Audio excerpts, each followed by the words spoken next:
Salut à toutes, salut à tous et bienvenue dans cette nouvelle vidéo sur la chaîne, c'est mon avis. J'ai passé quelques jours en compagnie du nouveau Xiaomi 13T. Alors c'est sorti le mois dernier, ça coûte 649 euros, c'est un smartphone on va dire entre le milieu de gamme là, vers les 400-500 et le haut de gamme les modèles à 1000 euros. Donc ça peut être assez intéressant, la fiche technique est très intéressante, elle est alléchante j'ai envie de dire. J'ai, comment dire, des petits défauts, des petites choses à lui reprocher, mais tout ça, on va en parler après le jingle.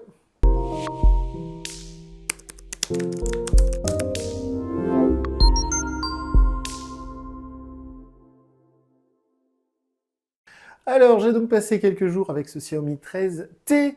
Dans ma vidéo de déballage, je vous ai dit une bêtise, puisque le Xiaomi 13 Lite est sorti en début d'année, on l'avait testé d'ailleurs. La vidéo a fait un carton, mais donc là, on est sur le 13T. C'est la fin de vie de la série 13, puisque le Xiaomi 14 a d'ores et déjà été dévoilé. Donc, on va dire que c'est vraiment un peu comme le S23 Fan Edition qui va sortir chez Samsung. C'est une dernière version de cette mouture Xiaomi 13 qui avait donc été dévoilée fin 2022. C'est évidemment, donc, comme je le disais dans la vidéo de déballage également, un processeur MediaTek 8200. C'est pas le Qualcomm Snapdragon qu'on va retrouver sur le Xiaomi 13 tout court. C'est un processeur plutôt performant. Vous pouvez voir d'ailleurs les résultats du benchmark que j'ai fait avec Geekbench 6 sur le tableau de bord, c'est mon avis. Vous savez, c'est cette feuille Excel que je partage avec vous. Il y a le lien sous la vidéo. Donc, j'ai passé quelques jours en sa compagnie. Et je dois dire que je suis un petit peu mitigé. Alors déjà, je suis content parce qu'on retrouve du Xiaomi et l'air de rien, ça fait quelques mois qu'on n'avait pas eu sous la main parce qu'il n'y avait pas de sortie, il n'y avait pas de nouveauté. Donc moi, je suis content de retrouver les produits de cette marque. C'est vrai aussi que, comment dire, la mentalité a changé dans le grand public, chez les consommateurs lambda.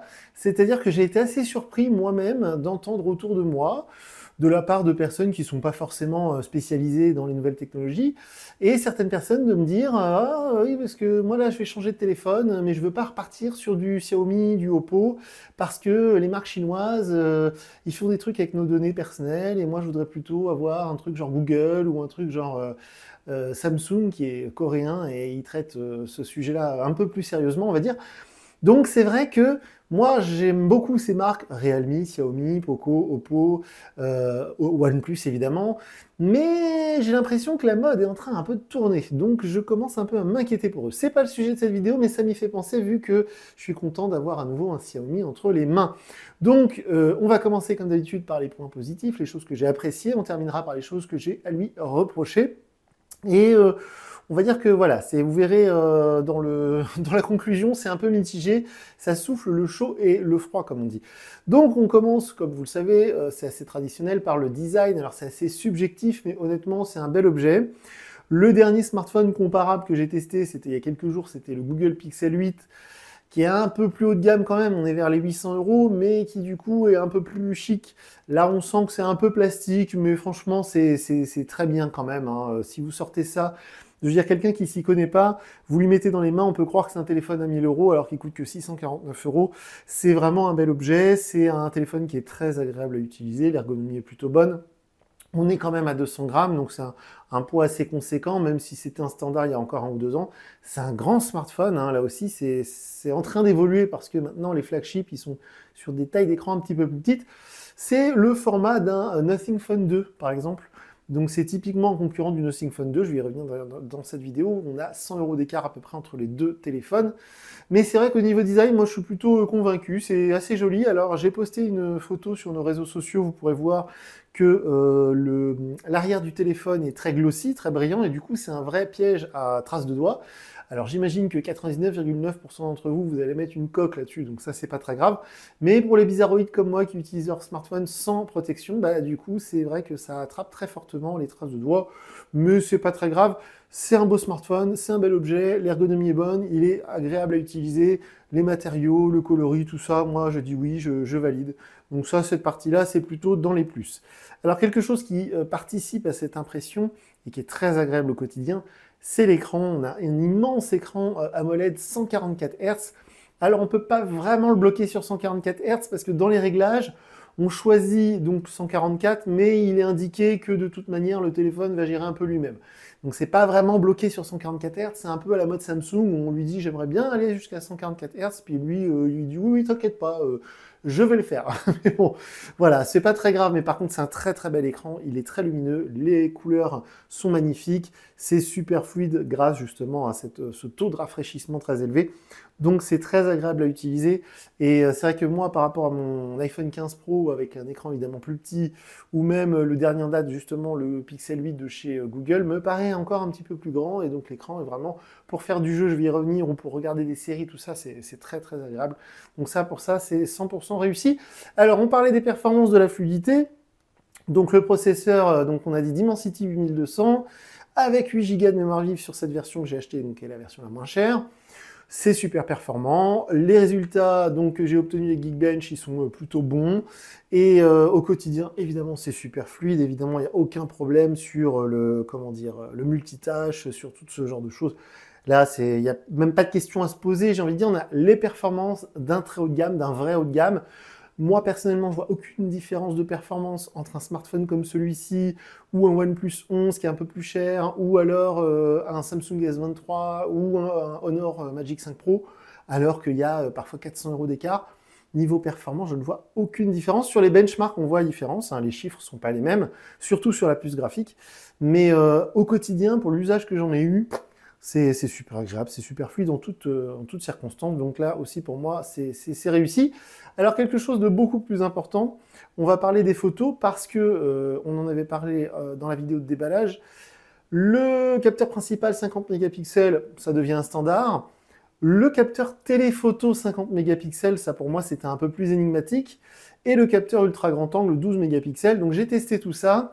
Alors évidemment, comme d'habitude, sous la vidéo, je vous mets le lien vers ma galerie Google Photos. Vous pourrez aller voir par vous-même la qualité des photos. Les photos sont très belles, en toutes circonstances. Elles sont très très réussies. Je suis juste un peu déçu sur le téléphoto. Parce que, vous savez, moi, quand je teste les téléphones, j'essaie de garder un maximum de surprises, donc j'essaie de me renseigner le moins possible. Je regarde la fiche technique sur GSM Arena et je m'arrête là, parce que si je commence à regarder des tests, des machins, des trucs, je vais commencer à m'influencer sur mon propre avis, c'est le cas de le dire. Mais là, le téléphoto, moi, quand j'ai vu ça sur la fiche technique, quand j'ai vu qu'ils avaient mis un deuxième capteur photo, donc qui prend de la place et qui fait du poids, je me suis dit, waouh, téléphoto, je vais pouvoir prendre des photos en zoom x100 et tout ça. Pas du tout, mais genre pas du tout, du tout. On peut faire de très belles photos en zoom x2, il n'y a pas de problème. Mais alors, dès qu'on zoome plus, on part sur un zoom digital affreux qui fait des pixels et du flou. Donc, c'est pas du tout un téléphoto comme on peut avoir sur un Samsung Galaxy S23, par exemple, ou un iPhone 15 Pro Max avec le zoom x5. Là, on est vraiment sur du zoom x2 optique, hein, pour le coup, mais zoom x2 seulement, j'ai envie de dire. Donc, petite déception, même si évidemment, en x2, du coup, les photos, elles sont impeccables, hein. Il n'y a pas un pet de pixels, il n'y a pas un pet de flou, c'est nickel. Les photos en grand angle sont impeccables aussi, les photos en selfie sont parfaites aussi. Et il y a cette notion d'instantané qui est très important pour moi, et c'est le cas en toutes circonstances.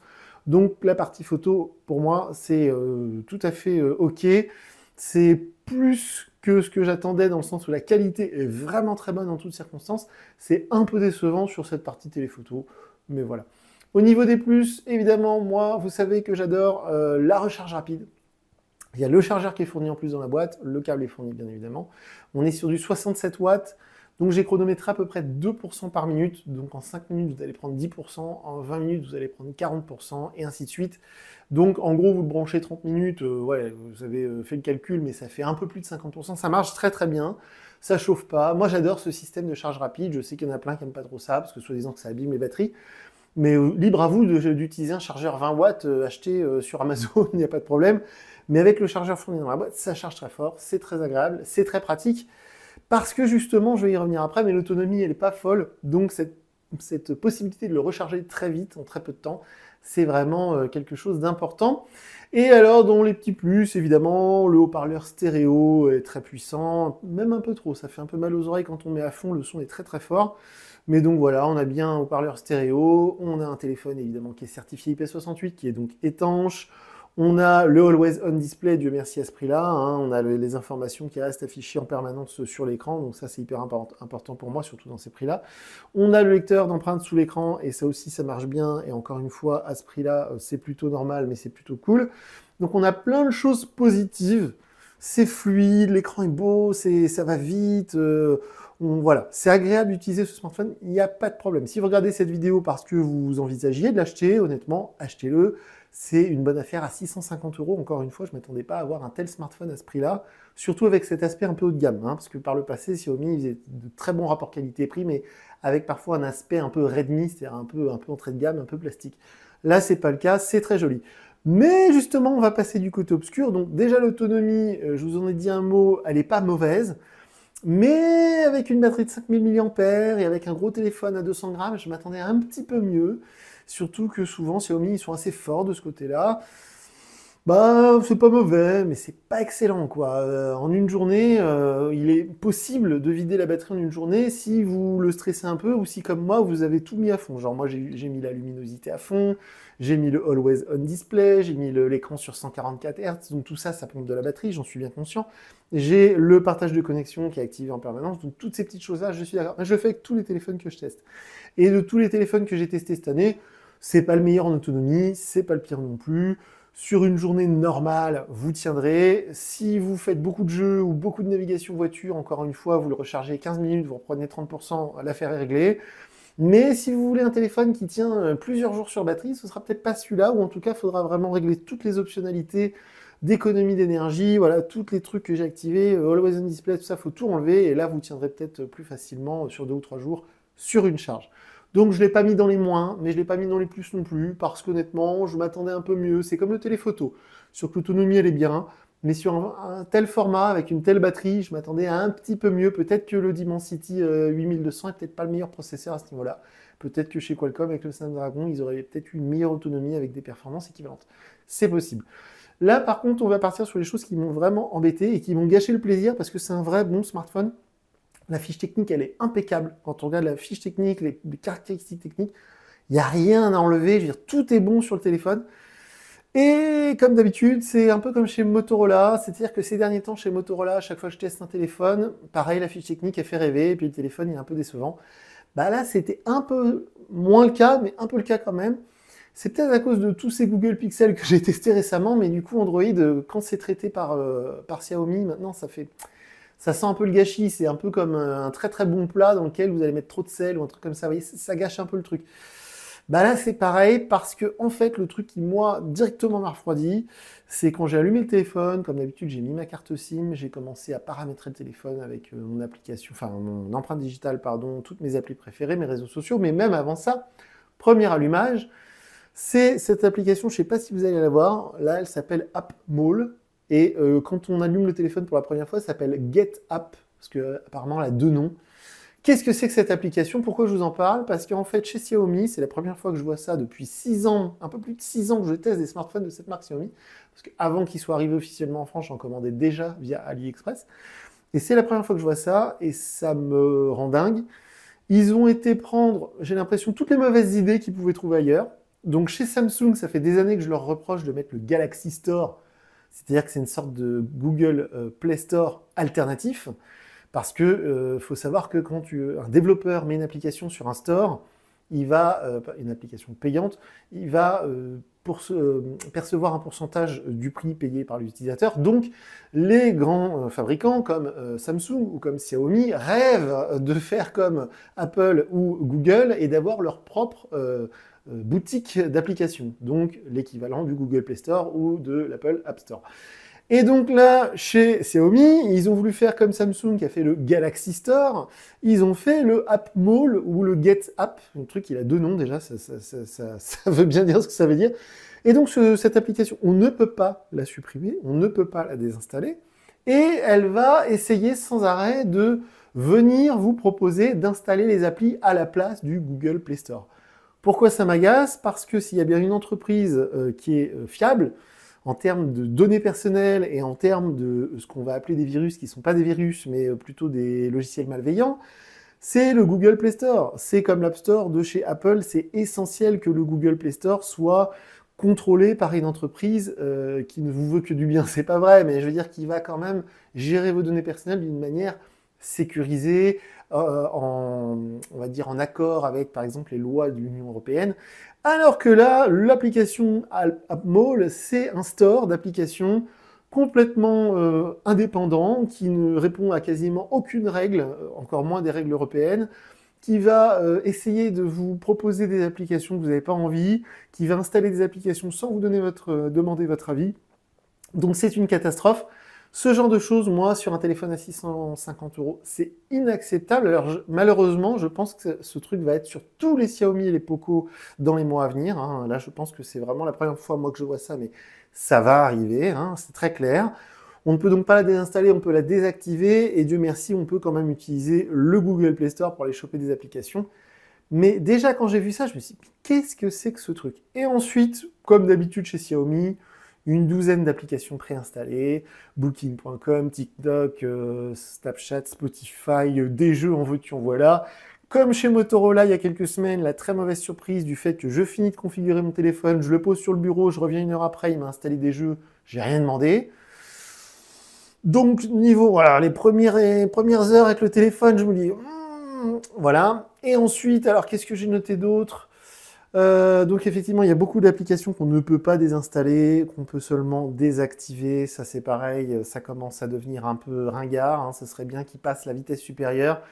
Quand vous achetez un Google Pixel ou quand vous achetez un Nothing Phone, on va pas vous mettre des trucs comme ça, des jeux, des machins. Bon, bref, ça m'agace.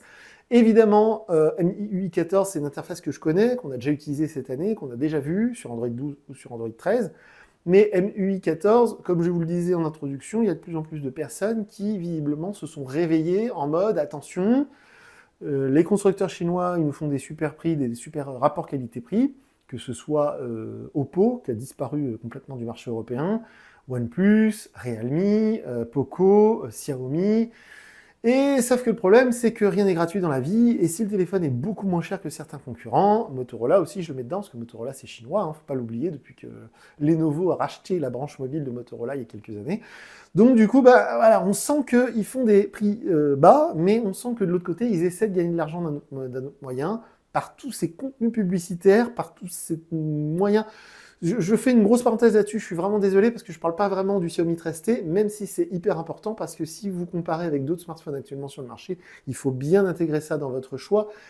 Aujourd'hui, sur un Xiaomi, quand vous installez le téléphone pour la première fois ou quand vous utilisez les applications qui sont déjà intégrées dedans, genre l'application météo, le centre de jeu, les machins comme ça, le coffre d'applications, à chaque fois, il vous met une page, une tartine de trucs à accepter, de conditions d'utilisation à accepter. Je vous assure que si vous les lisez en détail, ça fait un peu peur parce qu'en gros, si vous utilisez des applications météo, en gros, il a le droit de prendre toutes vos données et de les donner à quiconque et de les revendre à toutes les entreprises du monde. Donc, vous voyez, c'est un petit exemple, mais c'est un peu ça au quotidien avec Xiaomi. Donc, je me réveille moi aussi, ça fait des années que c'est comme ça, je vous en ai pas parlé, et là, maintenant que la concurrence commence à être de plus en plus sérieuse, attention. Voilà, je voulais faire une grosse partie là-dessus. Donc, sinon, de manière vraiment objective, qu'est-ce qu'on peut lui reprocher? Il est un peu grand, un peu lourd. La vidéo, elle est limitée en 4K à 30 images secondes, alors que quasiment tous les smartphones concurrents dans ces prix-là vont faire du 60 images secondes, mais ça, c'est vraiment du détail. Sinon, c'est un bon smartphone qui fait de bonnes photos, l'autonomie est correcte, il y a la charge rapide, le chargeur est fourni, le câble est fourni, il est étanche, le haut-parleur stéréo marche bien, le lecteur d'empreintes marche bien. J'ai objectivement rien à reprocher au matériel. Mais encore une fois, aujourd'hui, quand on achète un smartphone, on n'achète plus seulement un objet, un matériel. C'est pas comme quand vous achetez un PC. Quand vous achetez un PC, c'est Windows qui est dedans. Donc, de toute manière, c'est Windows qui gère les problèmes de vie privée, etc. Et souvent, d'ailleurs, ils sont condamnés par l'Union européenne ou par d'autres juridictions. Mais là, le problème, c'est que Android, c'est la base du truc. Mais MIUI, c'est la grosse surcouche qui est dessus. Ils vont changer apparemment dans les semaines à venir MIUI qui va s'appeler HyperOS. Donc j'imagine que y aura Android 15, ce sera plus MIUI, ce sera HyperOS. Android 14, c'est d'ores et déjà MIUI 14. Donc vous voyez, c'est vraiment quelque chose, moi, qui m'a bloqué sur ce smartphone, un peu comme sur les Motorola. Les derniers Motorola que j'ai testés, à chaque fois, c'est la partie logicielle qui me pose problème. Là, c'est beaucoup moins pire, hein, on va être très, très franc. Hein. Là, pour prendre des photos sur les Motorola, c'est une catastrophe, il y a des infobulles partout, tout ça. Bon, là, c'est quand même vachement moins pire, même si pendant les premières heures, on se cogne des notifications là-dedans de tous les trucs possibles et imaginables. Il faut les virer une par une parce que Xiaomi veut ça, Xiaomi veut ci, vous propose ça, et si vous utilisez ci, c'est un peu oppressant.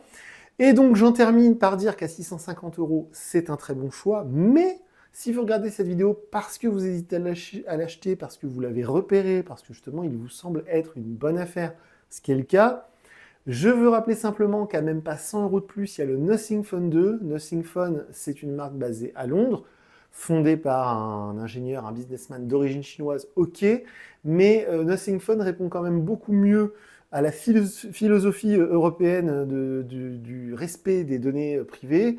Et Nothing Phone, en termes d'expérience logicielle, ça se rapproche quand même vachement plus d'un Google Pixel que là, ce Xiaomi 13T, ça se rapproche quand même beaucoup plus de tout ce qui est Motorola, de tout ce qui est, vous voyez, du côté chinois que j'aime pas trop, où vraiment on sent qu'on est plus un objet publicitaire qu'un utilisateur. Donc c'est vraiment l'impression que ça donne. Alors je pense que c'est parce que maintenant, ça fait 2 ans que j'utilise beaucoup les Google Pixel, dès qu'il y a un nouveau modèle, j'essaie de le tester. Auparavant, c'était pas le cas. Nothing Phone est arrivé justement aussi avec cette philosophie un peu à la Google Pixel. Les smartphones de chez Sony, les Xperia sont aussi un peu comme ça, avec cette philosophie où il n'y a aucune application publicitaire, c'est vraiment à fond Google pur jus, sans rajout. Et c'est vrai que de plus en plus, les constructeurs, on va dire, occidentaux, se dirigent dans cette voie, ce qui est plutôt bon. Et là, on sent que Xiaomi, j'espère justement qu'ils vont changer avec HyperOS. Là, ils ont un petit train de retard, ils sont mis dans la case de tous ces constructeurs qui nous font un très bon produit. Mais quand on gratte un peu, alors Honor est moins comme ça. C'est vrai que Vivo l'est moins également. Mais Xiaomi, Oppo, Realme, Poco, je les mets tous, hein, c'est pas le même groupe. Hein, attention, hein, le groupe BBK avec OnePlus, Oppo, c'est quelque chose. Et le groupe Xiaomi avec Redmi, Xiaomi, etc., c'est autre chose.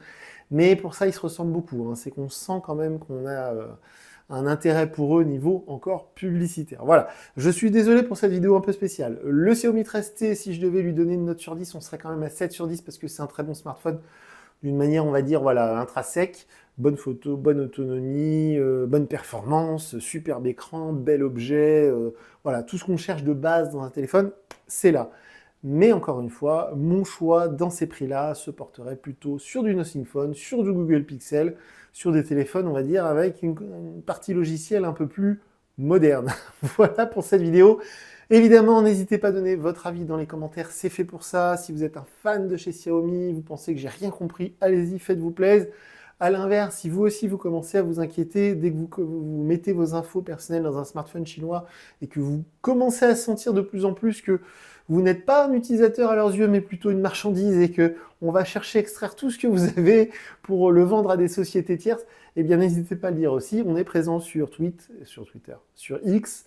Et sinon, du coup, moi je vous dis à très bientôt pour une nouvelle vidéo sur la chaîne. Salut!